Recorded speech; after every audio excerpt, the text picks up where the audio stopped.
Despite numerous protests and appeals to Delhi to safeguard our cherished Kapreshwar Gumti under the sacred 300-year-old banyan tree, the BJP government is determined to demolish this historic and religious site for road widening.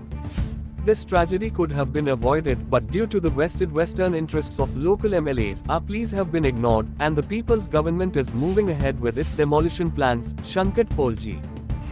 माझं नाव शंकर पोळजी आहे आणि मी गोवा परवरी येथे देव खापरेश्वराच्या देवळात उभा आहे.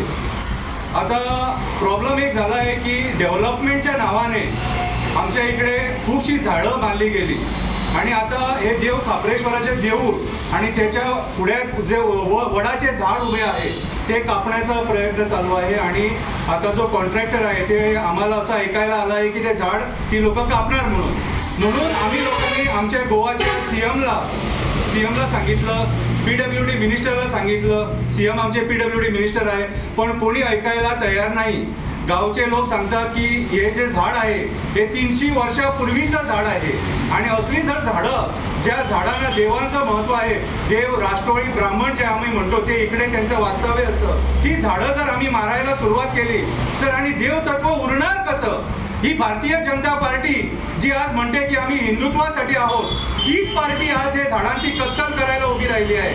आम्ही हे झाड वाचवण्यासाठी माननीय highway minister, road transport minister Nitin Gadkariji आणि आमचे नॉर्थ गोवाचे जे MP आहे, मेंबर ऑफ पार्लमेंट, त्यांना सुद्धा जाऊन दिल्लीला भेटलो आणि त्यांना सांगितलं की हे झाड कापू नका, या झाडाचं महत्त्व काय आहे ते सांगितलं. हे झाड कापल्यावर काय काय होणार ते सांगितलं. तरी पण काल आम्हाला एक न्यूज आली की जे कन्सल्टंट आहे, इंजिनियर आहे, ती लोक ऐकायला तयार नाही. माननीय नितीन गडकरीजी, आम्ही खूप अपेक्षा घेऊन तुमच्याकडे आलो होतो आणि आम्हाला आशा होती की तुम्ही आमचं हे जे साकडं आहे ते ऐकणार म्हणून, पण आमची निराशा केली तुम्ही. कालची जी न्यूज मिळाली त्याच्यामध्ये आमची निराशा झाली. मी परत तुम्हाला रिक्वेस्ट करतो, माननीय नितीन गडकरीजी, हे झाड या हायवेसाठी मारू नका. पर्याय आहे त्याला ते झाड वाचवून तुम्ही ती हायवे बांधू शकता, कारण त्याच्या समोर जी प्रॉपर्टी आहे ती थोडी एक्वायर करून डायव्हर्ट करू शकता आणि हे तुमच्याच हातात आहे. डेव्हलपमेंट म्हणून आमची देवळं मोडून उडवू नका, झाडं कापू नका. मोपा एअरपोर्ट जो झाला आहे त्याच्यासाठी लाख झाडं मारली, ती आम्ही बघितली आहे.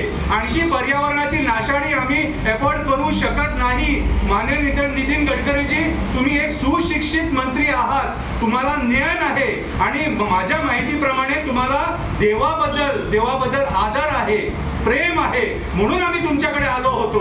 आणि आज मी गोव्याचा नागरिक, एक एन्व्हायरमेंटल ऍक्टिव्हिस्ट या नात्याने या देवाच्या पुढ्यात राहून तुम्हाला सांगतो, असं समजा की हा देवच माझ्या तोंडून हे वदवतो की हे झाड कापू नका, या देवाचं घर मोडू नका. हेच ते देव जे तुम्हाला सत्तेवर आणतात, आमच्या आमदारांना सत्तेवर आणतात आणि सत्तेवर आले की इकडे येऊन नाक रगडतात आणि मग सत्तेवर येऊन मंत्री होतात आणि त्याच देवाचं देऊळ मोडायला बघतात. असं करू नका.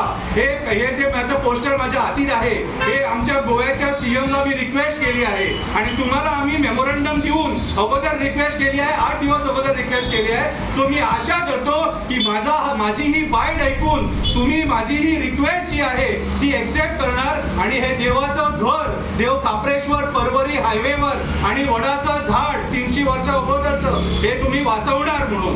देव बरं करू.